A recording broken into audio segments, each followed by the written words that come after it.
Bonjour, comment allez-vous? Bienvenue dans le podcast Migration sûre et informée, une collaboration entre la délégation diocésaine des migrations au Sénégal et ECA Social, financée par le secrétariat des missions jésuites espagnoles. Commençons.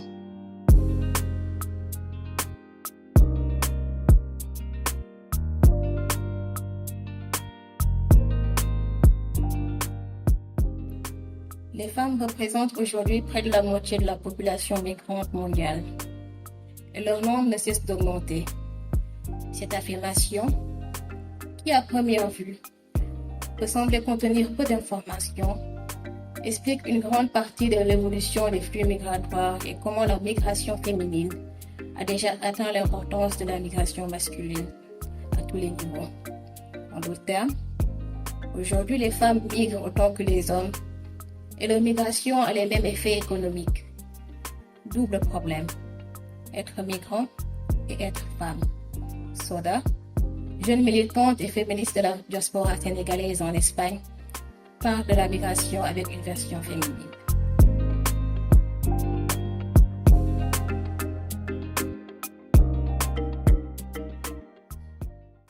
Bonjour, je m'appelle Soda Niass. Je suis une Sénégalaise de Dakar qui vit actuellement à Las Palmas. Je voulais vous parler d'un phénomène qui est en train de passer, c'est l'immigration de la femme. En ce moment, on voit que la femme est en train de migrer en Afrique.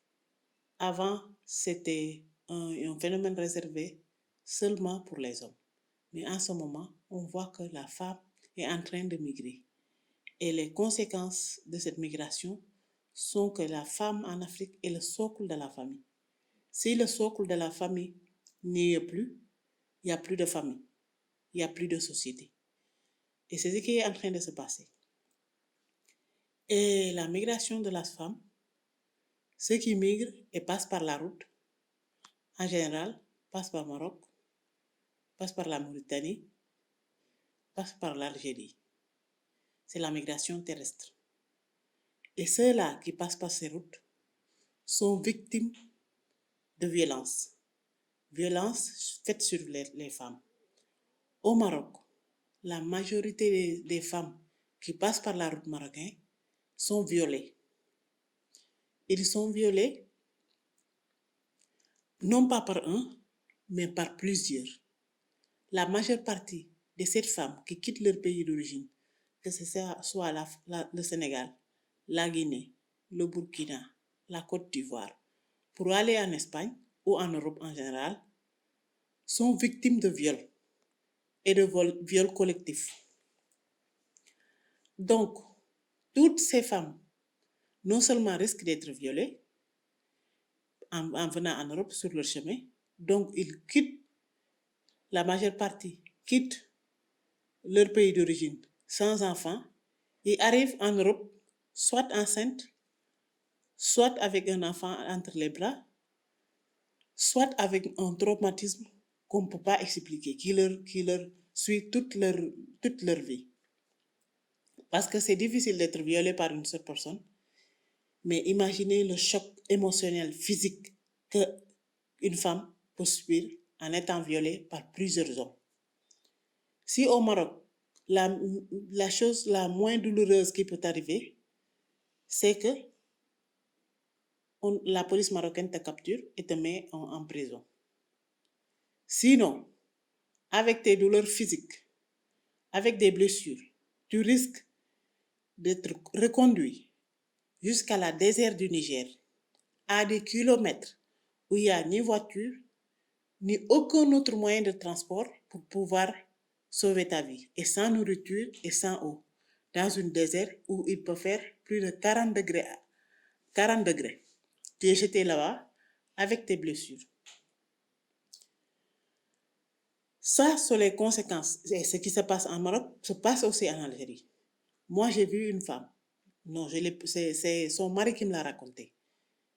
Sa femme est sortie. Le mari avait le bébé, c'est un bébé de 2 ans, une fille. Et que la femme est sortie pour acheter une chose. Et là, des Marocains l'ont pris et ils l'ont violé.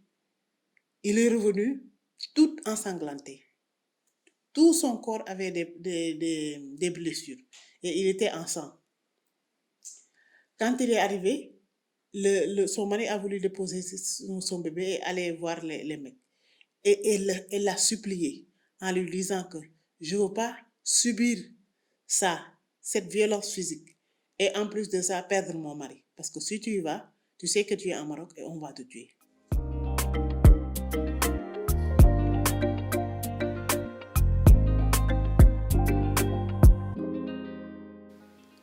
Si on peut violer une femme avec un mari et un enfant, imagine une autre femme sans défense. Les femmes subissent des préjudices énormes en passant par la route migratoire, en passant par des pays comme le Maroc, comme l'Algérie. Donc, la migration est un droit. Toute femme a le droit de migrer. Mais avant de partir, il faut se poser la question et savoir le pour et le contre. Avant de prendre la route, surtout la route terrestre, il faut savoir ce qui risque de se passer. En plus de ça, quand tu traverses tous ces obstacles et que tu viens à Las Palmas, par exemple, ou dans un autre pays, tu es dans un centre. Dans les centres, les femmes dorment à plusieurs avec leurs enfants. Tu n'as aucune intimité. Tu n'as pas de papiers pour pouvoir bouger. Tu n'as rien.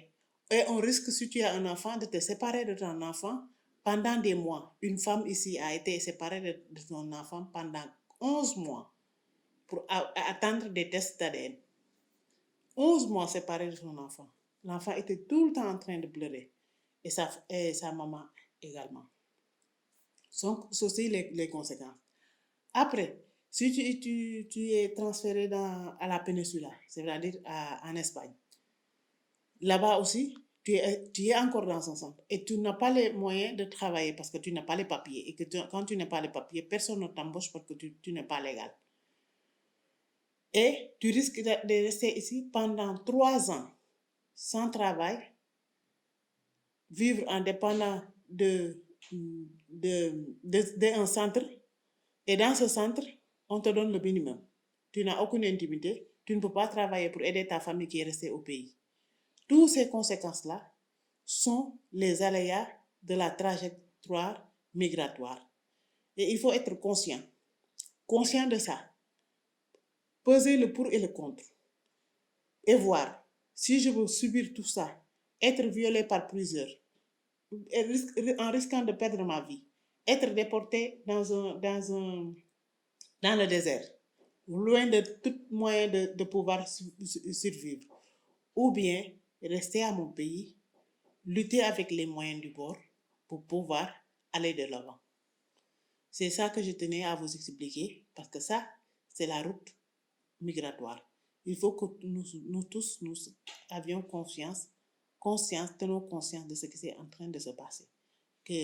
Qu'on ne nous dise pas seulement ce qu'on veut entendre. La réalité, c'est ça. Merci beaucoup. Je vous souhaite bonne chance.